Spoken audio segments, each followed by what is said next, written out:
이제 주제하고 좀 연관되는 게 아마 영시적인 부분하고 좀 연관이 될 것 같은데, 요거 부분 관련해서 저희가 최근에 이제 쇼룸을 만들었어요. 브랜드 쇼룸을. 그래서 그 브랜드 쇼룸에서 하는 활동들하고 이런 게 어떻게 연관되는지를 조금 한번 말씀드리려고 합니다. 그래서 그 제법과 같은 부분은 제가 말씀을 한번 드리면, 이제 오늘도 일본에 대한 얘기들이 되게 많이 사실 나오더라고요. 이제 의식에 있어서. 근데 명란에 있어서도 저희는 이제 계속 일본하고 경쟁을 사실 해왔던 회사거든요. 경쟁해왔던 회사인데, 일본이 명란에 있어서 사실 저희한테서 하나의 거대한 성과가 사실 존재합니다. 왜냐하면 현재 우리나라에 정말 전통적인 제법은 지금 없고, 현재 지금 만들어지고 있는 명란 제법이 사실 일본의 카라시멘타이코 제법에서 상당히 영향을 많이 받은 제법입니다. 그래서 카라시멘타이코라고 하는 건 저렴화된 명란인데 되게 맛있어요. 맛있고 가치도 있습니다. 저는 이제 예를 들어서 일본 거라고 해서 무조건 틀렸다 이렇게 생각하는 건 아니고, 아마 이제 일본 것도 있지만 다양성도 쭉 있어야 되지 않냐라고 생각을 하는데, 일본의 특성상 이제 식품에 대해서 가지고 있는 그런 생각들이 대부분 일본 가보면 단일 품목을 많이 하거든요. 명란 만든 사람 명란만 만들고, 젓가락 하나 만들면 하나 만들고, 이렇게 단일 품목을 제조업체들이 많이 합니다. 그리고 이제 공장들이 실제로 보면 거의 100년씩 가고 이렇게 하기 때문에 그 안에서 축적되는 암묵적인 지식 자체 상당히 많습니다. 그래서 그런 노하우, 미세한 노하우들을 따라내기가 되게 어려운 거죠. 사실 보고 있으면 정말 어떤 데서 보면 절망감이 들 정도로 정말 잘 만들거든요. 이제 그런 제법이다 보니까 이 제법이 우리나라에 이제 들어왔어요. 그러니까 우리는 예를 들면 이제 한국 전쟁이 끝나고 난 다음에 실제 이북 지역에 그런 제법들이 되게 많이 남아있는데, 그 제법이 우리한테 완전 잊혀졌고, 그리고 명태농으로 보충되고, 그 사이에 일본에서 제법이 들어오면서 그게 이제 주로 부산을 거쳐서 들어오게 되는데, 지금은 사실은 그 제법이 많이 퍼져 있고, 원형은 이제 일본의 카라시멘타이코 제법이 그게 많이 이제 변형이 많이 되고 한국적으로, 나중에 이제 지금 시간이 지나면 이제 요것들이 또 역시 일본하고 우리나라 사이에서 어떤 이제 특성들이 변화되는지가 되게 재밌는 하나의 또 주제가 될 수 있는데, 어쨌든 음식들이 그렇게 이제 이런 국제적으로 사회문화적으로 섞이고 있는 과정입니다. 그래서 이제 제법에 대해서는 저희가 조금 더 연구를 되게 많이 하고 있는 게 있는데, 저희가 이제 어떻게 보면 우리나라에서 가장 명란에서 가장 오래된 회사입니다. 그래서 우리도 이제 작업자들 보면 안에 평균 8년차, 많으신 분들 15년차, 물론 이제 더 많으셨던 분들 다 퇴직하고 계시지만, 이런 분들이 가지고 있는 암묵적인 지식들이 되게 많고요. 이제 그런 것들을 R&D로 어떻게 가져올 것이냐, 저희는 조금 더 과학적으로 연구를 하려고 이제 R&D 센터를 만들어서 하고 있습니다. 그래서 이제 그런 것들이 조금 더 체계적으로 쌓이면 나중에 IoT라든지 스마트 팩토리라든지 AI라든지 이런 것들까지 접목이 돼서 나간다 그러면 이제 일본하고 충분히 경쟁해 볼 수 있는 제법들이 나오지 않을까. 그리고 명란 원조 국가로서 종주국으로서 우리나라에도 좀 명란에 대해서 공정한 문제가 좀 있어야 되겠다는 생각이 들기도 하고 해서 이제 그런 거에 대한 연구들을 계속 해 나가고 있습니다. 그리고 이제 두 번째는 이제 맛에 대한 건데요. 이제 제가 맛에 대해서 좀 하나 말씀드리고 싶은 게, 제가 옛날에 이제 이 명란 처음에 이제 아버님께서 공장에 들어오라고 하셨어요. 그래가지고 그때 제가 이제 일본에 그때 이제 연수를 갔거든요. 그래서 일본에 이제 아무래도 일본 회사에서 한번 느끼고 오라고 해가지고 일본에 한 6개월 정도 연수를 갔다는데, 그때 당시에 제가 일본에서 먹었던 명란 중에 후쿠야 회사의 명란이 있었어요. 근데 나중에 알고 보니까 이 후쿠야 회사가 일본에서 원조 회사였고, 이제 그 회사가 부산 초량동에서 이제 자기가 먹었던 그 명란의 맛을 잊지를 못해가지고 일본 홋카다에서 정착해서 제법을 개량했거든요. 그게 카라시멘타이코 제법이 됩니다.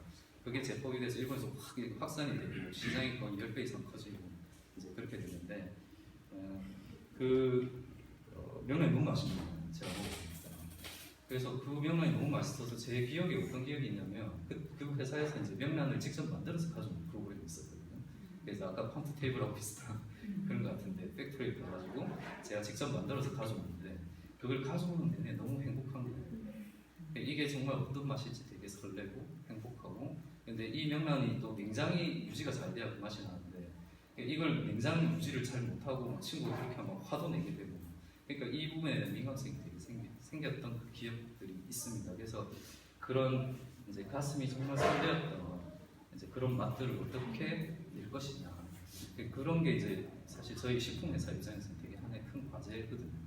이게 이제 감각적으로 아까 찔러서 나오는 맛인지, 아니면 요리로 접목돼서 나오는 맛인지, 여기도 되게 다른 부분이 있습니다. 그러니까 일본의 특성은 맛 자체를 감각적으로 탁 찔러서 맛을 내는 거기 때문에 사실 MSG도 사용을 하게 되고, 설탕도 사용을 하게 되고 첨가물 사용이 좀 많지만 실제 먹었을 때는 정말 바깥쪽으로 되게 훌륭하고 밸런스도 잘 잡혀 있는데 아까 요리에 접목돼서 나중에 맛이 나와야 된다 그러면 사실 우리나라 발효식 같은 게 오히려 더 잘 어울릴 수도 있거든요. 그래서 그런 맛들을 어떻게 조금 그 가슴 설레이는 그 맛을 어떻게 잡아내는 게 되게 과제인 것 같아요. 여기에는 되게 정말 그 뭐 브랜드라든지 디자인이라든지 뭐 마케팅이라든지 이런 여러 가지 기법들이 다 이제 좀 대줘야 그런 것들이 나오지 않겠나 싶고요.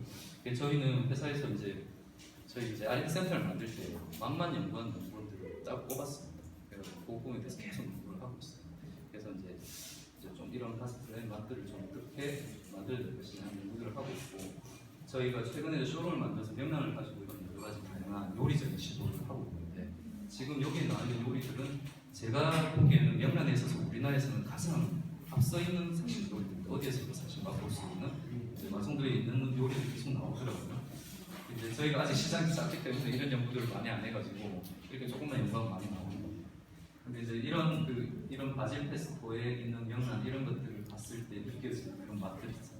이런 것들을 잡아가지고 어떻게 제품으로 만드냐 이게 정말 중요한 거예요. 이걸 해야만 사실은 뭐 우리나라도 우리나라지만 명란 종주국으로서 일본으로 경쟁한댔을 때 이런 게 있어야 사실 경쟁할 수 있지 않을까 생각이 들고 그래서 그런 연구들을 계속 하고 있습니다. 그리고 이제 세 번째가 이제 아까 내용 지식적인 개념인데 이게 저희가 생각하는 거예요. 그러니까 그 예전에 선제 스님께서 음식이라고 하는 게 자연하고 사람을 연결하는 거다. 음식이는 자연과 사람, 음식이라고 하는 자연과 사람 사이에 있는 존재라는 그 얘기 정말 100% 공감하면서 들었습니다. 근데 나중에 이제 저희가 슬로푸드에서 이제 계속 이야기 듣고 그 노민영 대표님의 내용이 시작이 되면 이제 그게 또 이탈리아에서 오고 이제 이런 얘기를 듣다 보니까 제가 정말 공감하는 부분은 사실 이 부분입니다. 그러니까 음식이라고 하는 것이 단순히 자연과 사람을 연결하는 것이 아니라 제법을 통해서 뭐 전통하고도 연결이 되고 역사하고도 연결이 되고 아까 오정 선생님께서 지역성 이런 거 얘기를 많이 하셨는데 이제 이런 것들하고 계속 연결이 되는 것 같아요. 그래서 이런 것들을 통합하는 과정으로서의 그런 이제 미식의 개념, 맛의 개념 이런 것들도 좀 고민을 해줘야 되고 이제 이런 것들을 어떻게 저희 같은 경우에는 기업적인 활동으로 녹여낼 것이냐, 같이 참여할 것이냐 이런 것들이 저희한테 좀 과제인 것 같아요. 그래서 이제 저희가 뭐를 만들었냐면 저희가 이제 최근에 브랜드 쇼룸을 하나 만들었습니다. 공장하고 별도로 쇼룸을 만들었는데 이제 공간이 이렇게 생겼어요. 이제 거기에 공간이 초량이 있습니다. 초량이 옛날에 이제 그 해방 때 있었던 판잣집들이 많아요. 여기가 가장 부산스러운 곳 중에 하나인데 저희 이제 부산에 있는 기업이기 때문에 로컬들을 찾다 보니까 이제 좀 찾았는데 그래서 이제 이렇게 그 옛날 집을 이렇게 리뉴얼을 해서 이제 앞에 들어가면 있고 앞쪽에 이제 이렇게 들어가게 되면 이렇게 보입니다. 그래서 이제 올라가게 되면 거실이 이렇게 보여요. 여기 이 거실 여기가 이제 일종의 포토존이고 사람들이 여기서 이제 차도 먹고 이렇게 합니다. 여기 보이는 게 주방이거든요. 저희가 이제 이쪽에 보이는 게 부엌인데 주방이라고 할 수 있는데 이 공간의 가장 핵심은 사실 부엌이에요. 그걸 이제 제가 나중에 한번 말씀드릴게요. 그래서 이렇게 이제 뿌려져 있고 여기 이제 부엌입니다. 이렇게 이제 뿌려져 있고 여기는 라이브러리도 있고요. 그리고 이제 옆쪽에 보면 하나의 미니 클로셋처럼 이렇게 가고 이런 식으로 뿌려졌는데 여기 인원이 한 20명 정도 꽉 차서 들어가면 20명이고 실제 한 넉넉하게 앉으면 10명 정도 되게 조그만 공간입니다. 근데 이제 저희가 이거를 만든 이유가 왜 만들었냐면 사실은 저희가 이제 명란을 좀 알리기 위해서 저희는 이제 식당을 하려고 했었어요. 식당을 하려고 했는데 이게 계약 직전에 가서 보니까 식당이 안 된다고 그래가지고 그래서 이제 그렇다고 해서 지금 그 계약을 안 할 수가 없는 상황이거든요. 그래서 이제 이왕 어차피 식당이 안 될 경우에는 그냥 저희가 하고자 하는 모든 걸 그냥 보여주자. 그래서 그냥 우리가 생각하는 거, 지향하는 거, 우리 브랜드의 모든 걸 보여줄 수 있는 쪽을 만들자. 이렇게 해서 이제 이 공간이 탄생했습니다. 그래서 이제 이 공간에서 지금 실제 가장 핵심적으로 진행되는 게 뭐냐면 그 셀프 쿠킹입니다. 셀프 쿠킹. 그래서 이제 그 셀프 쿠킹이라는 게 이제 어떤 거냐면 반드시 명란이 들어가야 되는데 저희가 요리 메뉴를 분기별로 메뉴를 한 3-4개씩 만들어요. 그래서 이제 손님들이 오시면 뭐 현대 쿠킹 라이브러리처럼 저희가 식재료 다 준비해서 드리고 레시피까지 짜서 이렇게 드리거든요. 그럼 이제 그걸 가지고 와가지고 이렇게 자기들이 직접 요리를 해서 이제 조금 난이도 있게 만들어서 예쁘게 모양이 나오면 뭐 이런 식으로 모양이 나오면 이제 그걸 가지고 아까 거기서 앉아서 드실 수 있도록 이제 그렇게 프로그램을 만들었는데 손님들이 오시게 되면 그냥 예를 들어서 이제 2시간을 그냥 아예 클로즈를 시켜드립니다. 그럼 이제 한 팀이 와서 2분이서 많이 했으면 그 공간 자체를 아예 그냥 느끼고 가실 수 있도록 그렇게 지금 설계가 되어 있습니다. 근데 그 소비자들이 되게 좋아하세요. 그런 느낌 자체. 근데 문제는 이제 저희가 여기서 이제 이게 셀프 쿠킹이잖아요. 이게 직접 요리를 하셔야 됩니다. 근데 왜 우리가 이제 이걸 잡았냐면 저희 일단 첫 번째는 저희를 위한 거거든요. 저희가 생각할 때 저희가 식품회사로서 이렇게 계속 가다 보니까 요리에 대한 개념이 없어집니다. 사람들. 그러니까 식품 공장이다 보니까 그러니까 대량으로 뭔가 물건을 가져와서 막 하다 보니까 이게 과학적인 라인은 짜지는데 이거를 사람들이 생각할 때 과학이다 공학이다라고 생각하는데 이걸 요리로까지 감성적으로 인식하지 않는다는 문제가 있었어요. 그래서 저희 스스로가 조금 더 요리하고 친숙해지자는 의미에서 일단은 이제 부엌을 센터에 놓고 셀프 쿠킹이라는 프로그램을 만들었고 그러니까 또 하나는 뭐냐면 이제 소비자들 입장에서 소비자들이 의외로 요리에 되게 약하시거든요. 근데 이제 이런 식으로 요리를 구성해서 줬을 때는 정말 재밌어하세요. 그리고 자기가 이런 이제 요리 있잖아요. 요게 지금 명란 욕이고, 요게 라비올리고, 요게 샐러드거든요. 근데 요 안에 다 명란들이 다 들어갑니다. 어떤 형태로든지. 근데 이제 이런 것들을 만들었을 때 소비자들이 되게 좋아서. 그러니까 이제 조금 더 우리가 생각했던 거는 그 요리라고 하는 것들을 이제 그런 불편함을 조금 더 없애가지고 이 공간에서 2시간 동안에 그래도 요리를 한다라는 부분에 대한 이제 그 느낌을 아름답게 가질 수 있도록 저희가 만들어드리고 싶었는데 이제 그거를 하시면서 되게 좋아하시는 거죠. 그리고 이제 그렇게 함으로 인해서 소비자들의 마음이 요리 쪽으로 가는 거예요. 그러니까 요리가 되게 쉽고 재밌고 행복하다는 쪽으로 가고 또 그렇게 가다 보니까 그 요리에 쓰이는 식재료에 대한 관심들을 1차적으로 이렇게 느끼게 되는 그런 효과들이 있는 거 아닌가 그런 생각을 했습니다. 그래서 이제 이런 것들을 해서 저희가 좀 요리를 매개로 해서 명랑 공유를 좀 하고 있고요. 이런 게 이제 인스타에 막 이런 것들이 올라오더라고요. 근데 이제 저희는 이제 인력이 없어서 인스타 마케팅 이런 거 전혀 안 하거든요. 못 하거든요. 근데 이제 이거는 정말 소비자들이 다 올려주시는 거예요. 그래서 저희 이제 인스타에 데어드 하우스나 그다음에 이제 인스타에 덕화명란 보시면 올라오는 이제 피드들이 있는데 사실 이거 전부 다 소비자들께서 그냥 보시고 다 올려주신 거라서 저희 입장에서는 아주 이제 좀 팬들이 생기고 있는 게 아닌가 싶어서 너무 사실 기분 좋고 이제 고무적이다 이렇게 생각하고 있습니다. 그리고 이제 그 옆에 보면 공간에 조그마한 미니 글로서리를 저희가 만들어놨어요. 근데 이 미니 글로서리를 만든 이유도 왜 만들었냐면 이제 사실 식품회사로서 이제 저희 명란 안에도 소금도 들어가고 고춧가루, 가수, 육수가 들어가야 되거든요. 근데 문제는 이걸 소비자들이 모르시잖아요. 어떤 제품을 썼는지, 뭐 중국쌀을 썼는지, 한국쌀을 썼는지, 아니면 한국쌀을 썼다 하더라도 어떤 이제 제품을 썼는지 사실은 모르시잖아요. 그렇지만 식품회사는 사실은 거기에 대해서 내가 이걸 왜 썼는지에 대해 설명할 수 있어야 된다라고 생각하는데 문제는 보이지가 않기 때문에 그렇게 생각이 되게 어려운 거죠. 현실적으로는 거의 생존 경쟁에 놓여 있는 이제 식품회사한테 보이지 않는 식재료까지 그렇게 하라고 요구하는 게 사실 되게 어려운 일이거든요. 그건 이제 어떻게 보면 뭐 기업의 그런 자기들 윤리와 철학에 관련된 일인 것 같습니다. 그래서 그런 거에 대해 식재료 고민들 저희도 계속 많이 했었고 이제 그런 걸 하다가 이제 이게 요리하고 접목이 되니까 이 식재료들을 조금 알려드려야 되겠다는 생각에서 뭐 예를 들면 소금이라든지 뭐 간장이라든지 참기름 이렇게 명란하고 관련된 식재료들을 저희가 여기서 이제 좀 썰렉해서 좀 보여주려고 이 공간을 만들었고요. 그래서 이제 이 소비자들이 이걸 보셨을 때 조금 더 마음이 식재료 쪽으로 향해 갈 수 있도록 이렇게 좀 설계를 한다는 의미에서 이렇게 좀 만들었습니다. 그래서 이제 이게 저희한테 준 과제가 어떤 게 있었냐면 이걸 만들고 난 다음에 저희가 계속 생각했던 게 이제 식재료에 대한 아까 이제 말씀드린 보이지 않는 식재료지만 정말 좋은 식재료를 좀 써가지고 좀 해보고 싶은 마음들 있잖아요. 그래서 지금 이제 농사펀드의 박종 대표님하고 계속 컨셉을 이야기를 하고 있는데 농사펀드에 좀 썰렉을 해주시면 예를 들어서 고춧가루라든지 뭐 그 안에 들어간 소금이라든지 가스오육수라든지 이런 것 썰렉을 좀 같이 해가지고 좋은 걸 받아서 제품을 내보고 싶다 하는 건데 이제 기존 메인 제품을 그렇게 할 수는 없는 것 같아요. 왜냐면 원가가 있기 때문에. 그럼 이제 저희가 생각하는 거냐면 트랙 2 제품을 만드는 거죠. 저희 생각은. 그러니까 아주 스페셜하게 리미티드 에디션으로 이제 트랙 2 제품을 만들어서 이제 이걸 가지고 마케팅을 해보고 가능하면 만약에 이게 기존의 제품들을 대체해 나갈 수 있도록 하는 것. 그게 제가 봤을 때는 식품에서 할 수 있는 정말 중요한 하나의 혁신 중에 하나거든요. 나중에 뒤에 한번 설명드릴 건데 저희가 지금 저희 제품의 파세지 다 뺐거든요. 첨가물. 그리고 빼는 과정이 사실 이런 과정들을 통해 이제 그런 식으로 해서 시장 자체를 조금 더 혁신시키고 좀 더 시장 자체를 해낼 수 있는 방법이 있지 않을까 생각이 들어요. 그래서 아까 네오 미식이라는 그 개념 자체가 사실 되게 선한 의도인데 이제 이 선한 의도가 전략으로 연결이 되면 이게 상당히 강력한 전략이 될 수 있다는 이런 얘기를 한번 좀 드리고 싶습니다.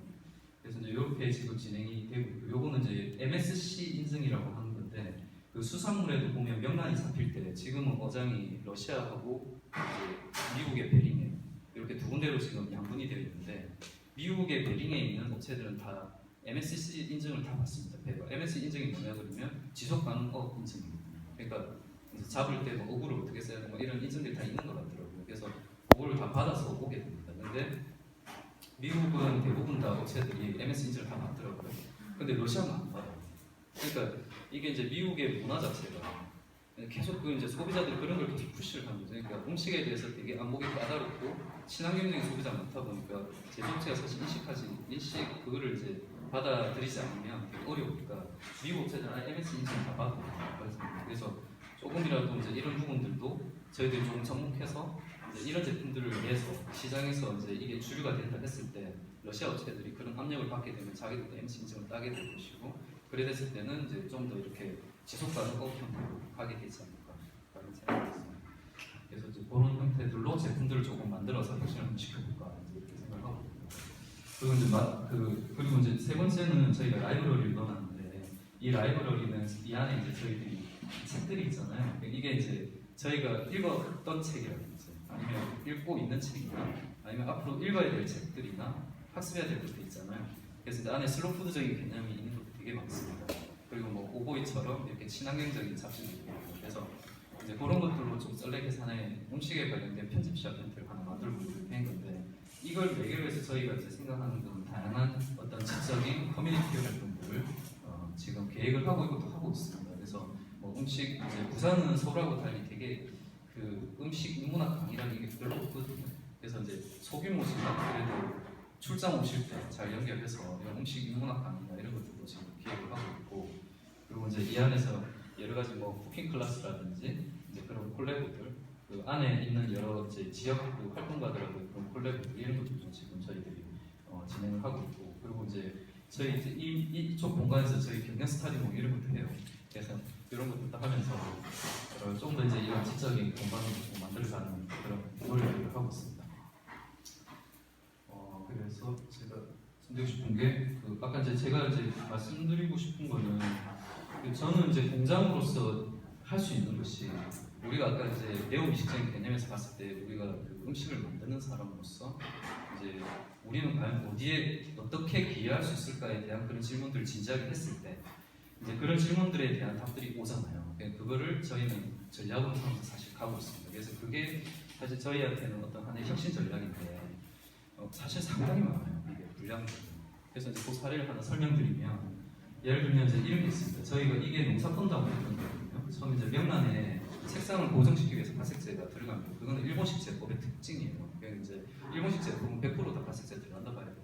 근데 햄에도 들어가니까 뭐 큰 문제는 없는데 사실 발색제라고 하는 거. 그리고 햄보다 훨씬 더 소량으로 들어가니까 사실은 뭐 이거를 영양적으로 봤을 때 문제가 있고 이런 건 아니지만 그렇지만 이제 음식의 어떤 기본적인 특성을 드러내고 하는 부분에 봐서는 좀 바람직하지 않을 수도 있는 부분도 있는 거죠.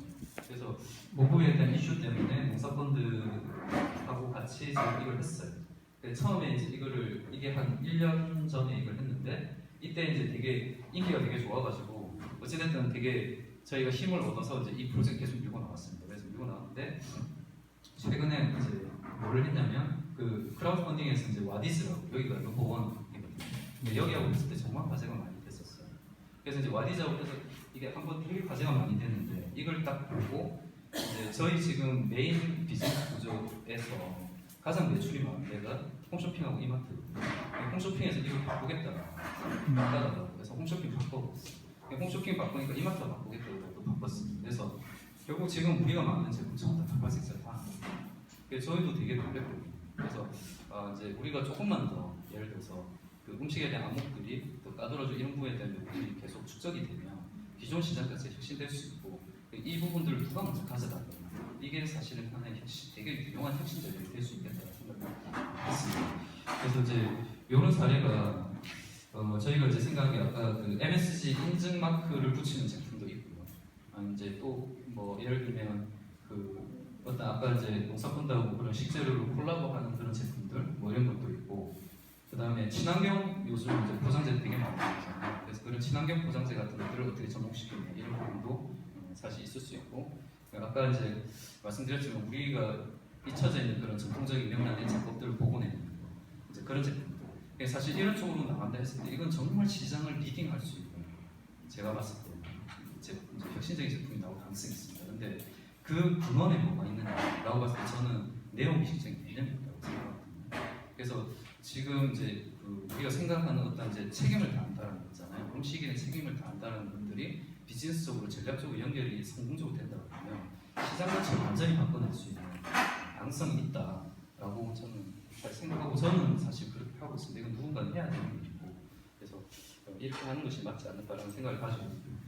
그래서 제가 이제 뭐 소비자한테 약간 이야기하실 거 있으면 좀 이야기해달라 했는데 제가 문을 잘 몰라서 이렇게 적어놨는데 저는 이제 불편한 소비 있잖아요. 그러니까 불편한 이제 조금 더 우리가 불편한 소비를 강요하는 거 되게 중요한 것 같아요. 그래서 이제 소비를 할 때 만약 친환경적인 소비를 한다, 아니면 예를 들어 브랜드를 따져서 한다, 아니면 직거래 습관을 늘린다, 이런 것들이 실제로는 되게 불편하지만 의미가 있는 건데, 문제는 소비자들이 불편하다는 것을 계속 선택해주면 기업들 입장에서는 그 소비자들의 불편이 감지가 되면 계속 줄여주려고 하거든요. 그럼 일단 소비자들이 이런 부분들의 이슈를 들고 나왔을 때는 이걸 무시하고 넘어갈 수는 없다라는 생각이 사실 듭니다. 그래서 사실 이제 이런 활동들이 되게 중요하고, 이제 이런 부분에 문제가 되게 중요한 거 아니냐 이런 생각을 하고, 이제 이렇게 저희가 조금 더 이렇게 불편한 소비를 할 수 있는 그런 이제 활동들을 하면 좋겠다라는 생각으로